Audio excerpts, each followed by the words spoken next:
Hi Aquarius, welcome to your July forecast where I'm gonna where I'm gonna use tarot and astrology to dive into the energy and see how July is looking for you. This isn't going to resonate with every single Aqua out there, and if it doesn't, please go ahead and check your other placements for messages there. And as always, take what resonates and leave the rest. The only way to book a reading with me, guys, is through Instagram. My Instagram is _witchcrafter with a wee blue tick. Please disregard anyone in your inbox pretending to be me, because I can promise you they really are full of nonsense.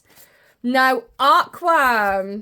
One more, there we go. So, this is going to be a big month for you, and you're already going to be feeling the energy because Saturn, your chart ruler, is stationary. He has stopped dead in his tracks at 25 degrees Aquarius, and he is about to turn backwards and go retrograde. Now, this is happening in your first house, so the focus is all about you.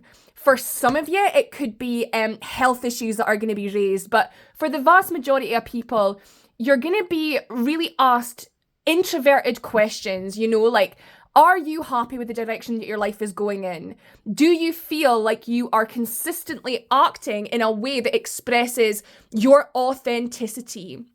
And Saturn is acting as a bit of like a stop sign at the moment, because we've got Aries here in the reverse, and Aries is a very energetic zodiac sign. It's like full force. It's ruled by Mars, but that's in the reverse.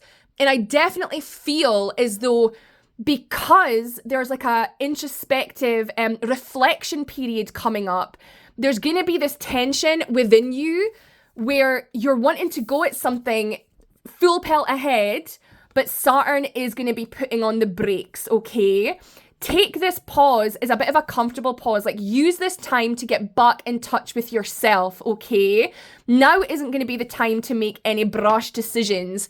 Really sit back and become an observer of your reality between now and November, when Saturn is out of retrograde. But let's see if we can get anything else in the energy. Now, for my Aquarius moons out there, so people with moon in Aquarius, remember this is sidereal astrology because that's accurate to where the planets actually are in the sky.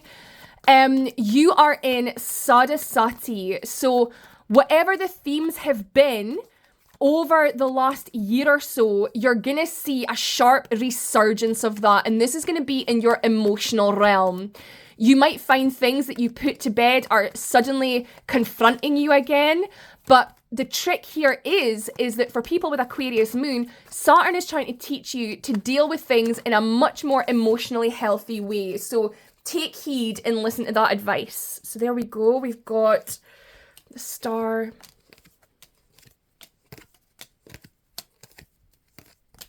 Right, so I'm feeling like it's a bit of a bipolar reading, because for some of you guys, there's an opportunity that has recently been presented to you. It could be about work, career, things that incite joy and inspiration with the Ace of Wands, a new beginning, a new passion project that might be a bit of a double-edged sword. It has served to be a light at the end of the tunnel here. And you really will be feeling a lot more steady on your feet. But I kind of feel as though there's going to be like a lackluster energy, almost like an anticlimax here. Like something that you've been manifesting that you thought would solve all your problems might suddenly not live up to expectation here. But the thing is that with the devil in the reverse and the strength, we need to be understanding that we are at the mercy of the planetary transits. And if something is, I'm feeling like it's like someone trying to punch through paper or something and just not quite getting through to the other side, there will be rhyme and reason as to why it's not all coming together at once.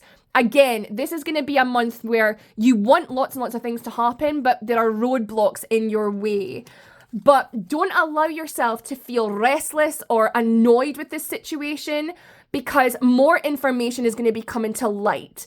Remember, Saturn is going to be showing you the way forward. Sometimes it can be quite cryptic, and we kind of need to work it out for ourselves. These are spiritual lessons, especially these heavy Saturnian transits. But let's see an outcome. Let's see an outcome for Aquarius. Let's see an outcome for July for Aquarius. So there we go. Just if we needed a reiteration, you know, things not moving forward as smoothly perhaps as we thought. But look at that. We're not going to be confused. We are going to have clarity. We're going to know how to move forward. Epiphanies, information coming to us. And you know, Aquarius is all about Uranus. So these are things coming through, even in our dreams, our subconscious mind, getting lightning bolts of information about what we need to do next through the crown chakra. And with the 3 of Cups here, like, other people round about you will be acting as beacons. So make sure that you're speaking to your loved ones, the ones that you trust most. And during this time, when you're not able to go fully forward into what you want, have a bit of fun, reconnect with your friends, and enjoy your life during this sort of necessary pause. It's going to be really important. You know, the High Priestess recognizes that we must bring everything into balance. We mustn't always be focusing on the negative, the pillar of severity. We must be thinking of the positive here. So you are at risk of falling into a negative mind space throughout July. But again, connecting with your friends and people who value you is going to be imperative here. But look at this. Ultimately, by the end of July, you're going to be feeling a lot more stable, a lot more like you've got your shit together and there's like an ultimate direction that you're going in, and you're going to be feeling on top of the world, independent, a badass, getting your swagger back, you know? So all is not lost here. We just kind of need to get through these energetic hiccups, right? And let's get a spirit oracle. I've just realized that I'm really heavy Aquarius, and this really does make a lot of sense. Let's get a spirit oracle here for my Aquas. Animals, dreams, and protection. So remember, you are more divinely protected than you can ever know. And look at this, your subconscious mind screaming at you. Look out for the signposts, those little signs and synchronicities from the universe. And don't let fear and anxiety win. They are basic instincts. We want to be tactful and we want to be the creators of our own reality and not at the mercy of the one created us for us by the planets, okay? So Aquarius, that was your reading. I do hope you enjoyed it. I'll be back in a couple of weeks with another energy check-in for you. But until then, thank you so much for listening. I've been the Witchcrafter.